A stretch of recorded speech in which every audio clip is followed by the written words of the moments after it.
Welcome to part 1 in the series of videos by DiGiacomo Inc.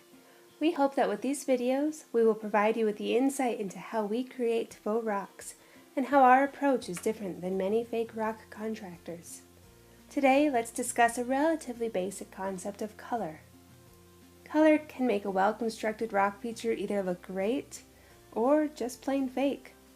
To understand how we at DiGiacomo color rocks, one must first understand what color is. Color is merely the reflection of light off of a surface. Color is a useful tool to communicate in a piece of work. However, it's often misunderstood or misused. For a deeper understanding of how color works, I strongly recommend reading Johannes Itten's studies on the topics.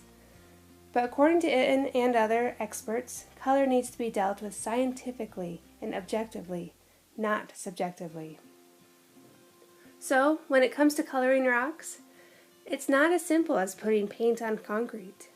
At DiGiacomo, we're not going to paint a rock gray or brown or purple just because somebody likes that color. Coloring artificial rock is not a matter of painting a rock, but more of a process of reproducing the effects of weathering on the rock. At DiGiacomo, we study rocks. We understand their color, but more importantly, we understand the impacts of their surroundings. The only time people see the actual color of a rock is at a fresh break. Most of the color people see on the surface of a rock are a byproduct of the environment, organic material that is picked up in the air by moisture and stains the surface. Other factors such as heat, cold, and humidity have a great deal to do with telling the story of the rock.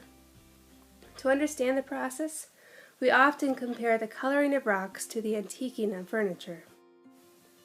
For example, in this photo, the light gray at the fresh breaks shows the original color of the rock. As the gray darkens, it communicates that the breaks have aged. The brown on these rocks comes from the organic material in the air, staining the surface of the rocks through condensation, and is older than the gray areas. The orange is from the organic material within the rocks leaching out. In this example, the rocks here give a subliminal message to being the source of the granite columns and flooring. However, you'll notice that the only area that it looks like the cut granite is at the fresh breaks. You see, coloring rocks isn't about coloring at all. It's really about communicating the history and the life of the rock.